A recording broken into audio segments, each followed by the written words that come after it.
Pokemon Go, we've touched on briefly a lot. We wanted to go to Go Fest, didn't go. I almost went, but it was raining in London, so I didn't go because I didn't actually have a ticket, but I was going to meet people up there. Anyway, again, still has a large player base. As I've mentioned in the past, I didn't realise that a lot of people still play it. Now, going to Pokemon events, specifically for Pokemon, whether that's for whatever type of game, whether it's the video game, whether it's for TCG, or Go, which are now all at these events. So Go, obviously, you can actually play competitively.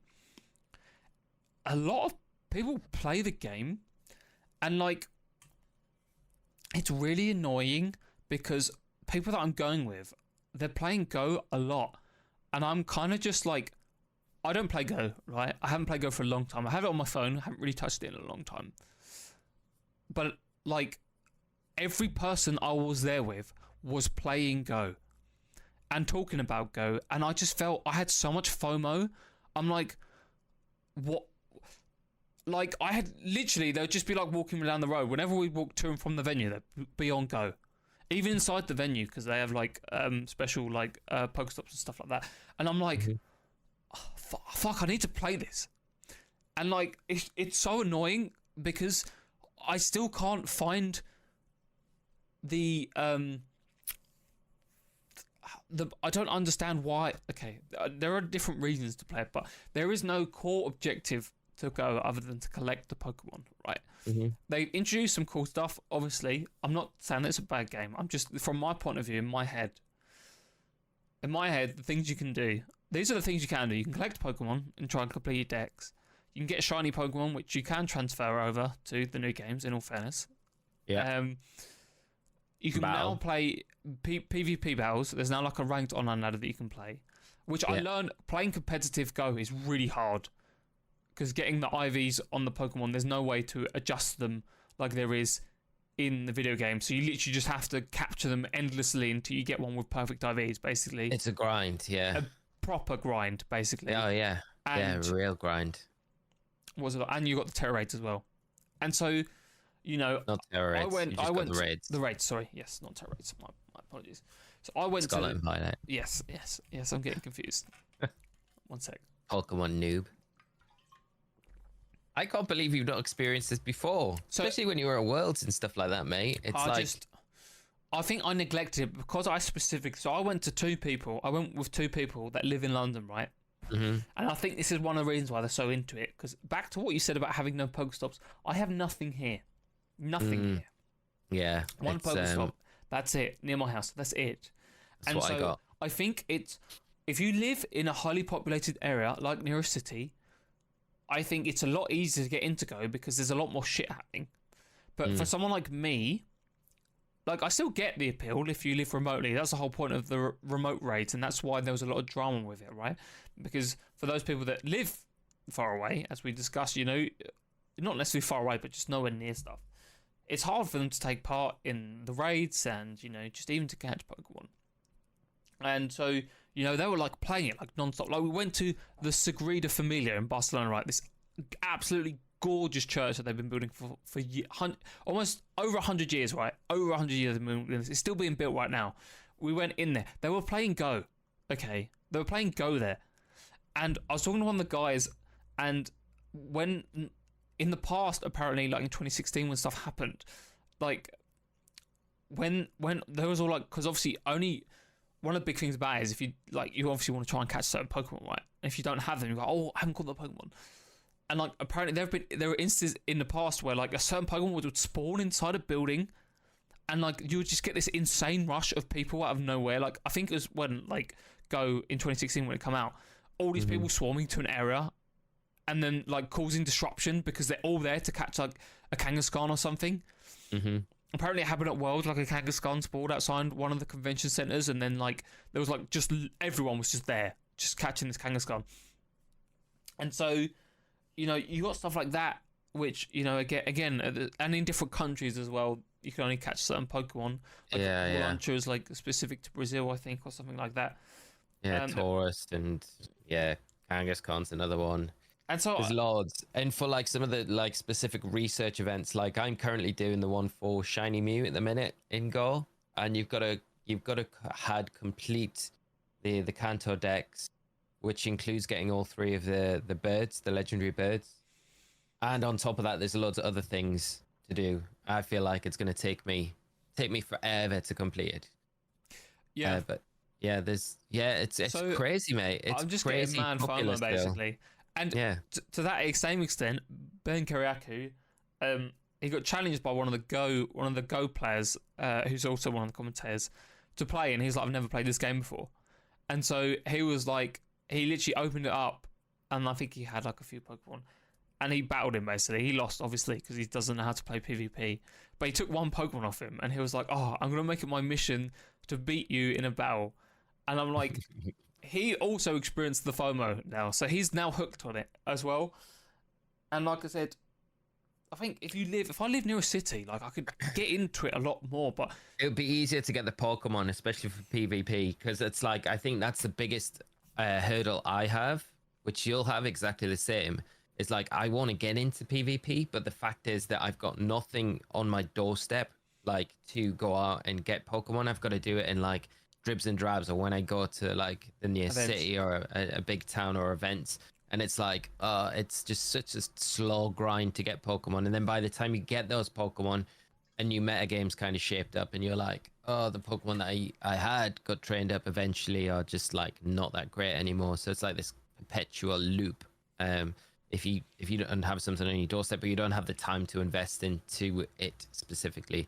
I love it as a game, though, mate. I think the competitive scene's brilliant, and I honestly feel like it's got legs to go for years. And the Go community is great as well. Like, it does I seem, love the it Go. does seem Yeah, really nice. Funny it's enough, just because it's accessible to everyone as well. so It's, again, 2 people Very that cool. I went with, they both really into Go. So I went with Zoe and I went with a guy called Rushan, who was one of the founders of Nugget Bridge, and they both really into Go. And so they both had the Go devices, you know, the Pokeball Plus Plus. Zoe had the brand new Go Plus Plus Plus Plus Plus, whatever the fuck is called. And Rushan That's mine. had a knockoff one of the original really? Go Plus. And he was saying it's really good. And Zoe was saying that the Plus Plus Plus Plus Plus, whatever it's called, is bad. She doesn't like it. She said the vibrate is super jarring. She said light is really bright. She just said she doesn't like it. She said she bought it. Obviously, it's really good still, but she said she doesn't like it as much. There is like, it'd be nice to be able to like turn those features off, because that they are like, it's true, they are super annoying. But if you've got it in your bag and it's like bad. on a hoodie or something like that in your bag, it's not like next to something that's gonna like make the vibrate jarring, then it's not as bad, and you can kind of just leave it to do its thing. But no, I can't. Maybe I just need to go up to London more. Maybe it's an excuse to go up to London more. But I think I do get that, because Rushan was saying that. I don't know if other people agree with this, but he thinks that catching the Pokemon is not like the fun part of the game. Nah. So he was like, that's why he bought like the knockoff one, because it does everything that Kind of the does others that do. for you. Does it for Yeah. you? And like, I'm kind of tempted because I feel like it would help, because I do find it annoying. Trying to catch the Pokemon. Obviously, it's fun. You know what? Sometimes, A really good thing that I've started to do is when I drive somewhere, I'll put my Pokego plus on the seat next to me, like the passenger seat. Yeah. So they'll be set up, and on my drive, because I drive like through towns and stuff like that. It'll auto spin all the Pokestops, and it'll catch a bunch of Pokemon on the way. So like to and from places, it's really, really handy for that, where you can be like normally I would be like missing out on all of this unless I'm like a passenger, and even then I'm probably not quick enough to get some of the Pokestops because you go on it such a rate. But the device, it actually picks up like the majority of things, which is like, I find really good for that sort of stuff. But so you might, because you do a bit of driving, so that might be something that be useful for you as well, especially if you're driving through London, like, because it's such a slow pace anyway. You're going to be able to pick up like a bunch of things. There's a wasp. No. Run. Go. I hate wasps. There's the spawn of Satan. Yeah, it's weird. I just said that and it left. So on the topic of Go, this is why I brought it up. There has been some leaks for a big co-op feature that's in development. This is all come from the Pokemon group on Twitter, so I'll give credit to them. This article mainly talks about how there are a lot of changes, as we talked about, like the raid battles, the PvP systems, like the Go League and stuff like that, for like multiplayer, like the things they've added in.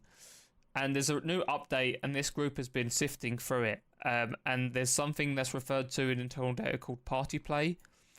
And they, according to them, what did I just click on? It allows players. What is going on? Players can view party member locations on their map. Mm-hmm. They have the option to enable and disable sharing of location and their avatars. And they can get in a party of 4 players initially, and that includes interaction with raids, routes, and challenges. Oh, that's cool. So I don't know if this would be like, if you have a friend that lives in London, you can go interact without buying a raid pass. You can go interact with them in raids if you're in a party with them, you know? Yeah. That'd be quite cool. It's a bit like a union circle in Go, I guess, isn't it? The party play feature allows 4 players to team up and share the location with one another. There also appears to be interaction with Pokemon Go's other multiplayer elements like raid battles. So it could be really interesting. Yeah, that is pretty cool. But it's talking about it. It makes me want to like boot it up now and just start having a look what's around me at the minute. But there's loads of other things that I didn't know about, like fast catching is a thing, and they were trying to show me how to fast catch. Trick. Yeah, and like, it's really useful. People spoofing, like I know that's like botting, super illegal. Yeah, I know, but people still do it. Yeah, it's super risky though, because if you get caught, get banned. Like your account gets banned and you lose everything. So it's like it's such a grind to like level up and actually get the Pokemon. It's like kind of not worth doing it, to be honest. It's yeah, I didn't realize as well that, you know, for competitive, it's weird coming in from Scarlet and Violet and like VG side of things where like hacking is such a prevalent thing, right? For a lot of players, it's like the norm, right? Mm-hmm. You know, but in Go, you're unable to like, there is no way to hack in Pokemon, which I really like that aspect of it. You know, I think that's pretty cool. So there are some really good things about Go. I'd love to get into competitive. Honestly, it would be great, but I just don't have the Pokemon. Investment. It's just having the Pokemon to do it. You know, I feel like I just can't keep up with. If you lived in a city, you know, it'd be a lot easier. But yeah, I think that would make it easier. It'd be great if they give you like a transport pass where you could transport to a city that you've been to in the past and like have, you know, you could walk around it. That'd be really remotely. That'd be really good. That'd be really good. That would make it a lot easier, and then would give people with, you know, people that are not able to just freely get out and about as others, a chance to kind of enjoy the game from the comfort of their own home, where they're able to, where they might not be able to get out as freely. You know, like I say, they might have disabilities, they might have impairments that just don't allow them to, like, you know, get out and enjoy the games like, you know, other people. So that would give them a way to enjoy it as well, which would be nice. Yep. Yes. We'll just have to wait and see. Like I said, I'm pleased you're on the bandwagon. It'll be good. Well, good yeah, I feel like I need to get into it. One, for the podcast, and I just, like I said, the FOMO is just every time I go. If I want to go to events, like this, it's still going to happen.